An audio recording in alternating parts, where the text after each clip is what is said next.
Before we dive into today's story, I have a quick question for you.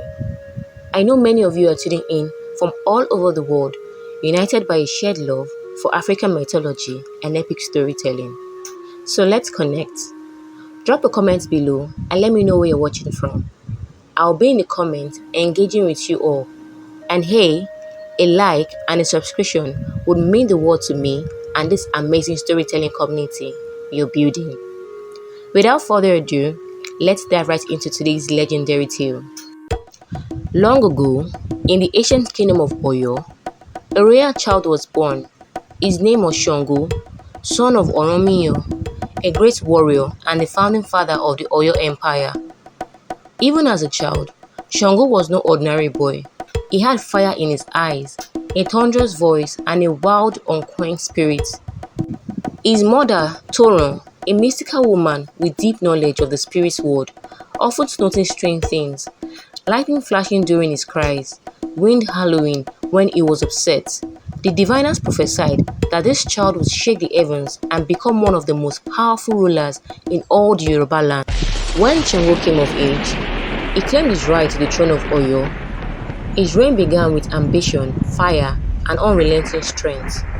He was a charismatic and feared ruler, leading powerful military campaigns, expanding his kingdom, and demanding loyalty. But his reign was not without turmoil. Two generals stood out in his court, Timi of Ede and Gbonka, both skilled but dangerously ambitious. Their rivalry threatened to undermine Sango's control, so he, in his fiery wisdom, set them against each other in a brutal contest for dominance. Gbonka emerged victorious, but the seed of rebellion had already been planted. Sango had 3 wives, each one a force of nature. Oba, the queen of loyalty, who would do anything to please him. Oshun, the goddess of sweetness and beauty, known for her gentleness and wisdom. Oya, fierce and wild like the storm, a spiritual equal who would one day become the goddess of wind and transformation. His love for Oya burned brightest, but the passion was chaotic. She was his advisor, his sorceress, and his partner in war. She taught him the secrets of summoning storm and commanding lightning. Together, they were unstoppable, but also unstable. Sango's taste for power grew dangerous. He began experimenting with juju, magical incantation that could control thunder. His power was godlike, but it frightened the people. Some claimed he no longer ruled with justice, but with fear. Gbonka, once his loyal general, turned against him. In his fierce rebellion, he challenged Sango's authority. During a mighty confrontation, Sango attempted to call down thunder to destroy Gbonka, but something went wrong. The magic turned against him, and the palace was struck by flame. The people, terrified, saw this as a sign that Sango had lost the favor of the gods. He fled the city with Oya and disappeared into the forest. In the sacred groves of Koso, where spirits roam and time stands still, Sango met his fate. Overwhelmed with shame and betrayal, he chose to ascend, transforming into a god, his spirit becoming one with the storm. From that day, thunder no longer belonged to the sky alone. It bore Sango's name.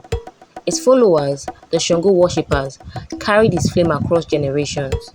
They danced with the fire, chanted his name, and called down lightning in his honor. Oya, in grief and rage, also transformed, becoming the goddess of the whirlwind, guardian of the dead, and keeper of the gateway between worlds. To this day, in the Yoruba land and across the African diaspora, Sango is still worshipped as the Orisha of thunder, lightning, justice, and masculinity. He is a symbol of strength, fiery, charisma, and divine authority. His name is never called in vain. His story is one of glory, power, love, and a thin line between greatness and destruction. I hope you enjoyed the epic Yoruba tale of Sango, the god of thunder. If you did, don't forget to like, share, and subscribe. It helps us keep these powerful stories alive.